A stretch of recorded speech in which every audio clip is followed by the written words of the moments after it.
An interested viewer wants to know, what's the perfect gunfight? 860. 860, shift commander has requested your unit respond to accident scene. Take command of rescue and clearing problem. USL 860. Told you 1,000 times, it's the gunfight you're not in. Okay, I'm done. We're out. Nope, I'm not done. There's a gun giveaway going on. Can't be in a gunfight if you don't have a gun, right? So, it's going on right now. It's absolutely free.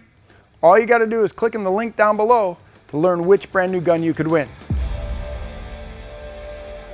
All right, in all seriousness now, what is the perfect gunfight? Wow, totally loaded question. I remember Tim Kennedy, you've all heard of him, he's been on TV all over the place, special forces operators, stuff like that, saying the perfect gunfight was throwing a flashbang grenade inside the room and going in and shooting the guys before they could get to their guns. Again, that puts all the odds in your favor, but that's not what we as responsibly armed Americans, concealed carriers, are doing, calling this the perfect gunfight. And again, I will stress, the perfect gunfight is the one you're not in.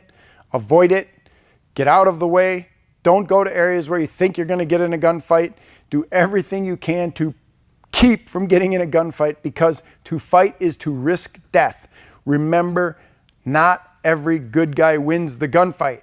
So you might be a statistic. You might not win your gunfight. Looking at it in the best possible worst case scenario, how do we pull that all together? The best possible worst case scenario is you're in a gunfight where you're the only one firing shots, where you don't get shot at or, God forbid, shot first. So you're in a fight where you're the one doing completely justified shooting and nobody's shooting back at you. That's what I would call the best or the perfect gunfight. You're able to stop the assault, stop the deadly threat before they start getting shots off at you. Now, as we go down that ladder, getting shot at, pretty bad, actually getting shot, even worse, getting shot and then having your gun jam and run out of ammunition or something like that, even worse, going right down that list. So if you're asking this question, what is the perfect gunfight? Again, the one you're not in, if you can avoid it, that's what I want you to do. I cannot stress that enough.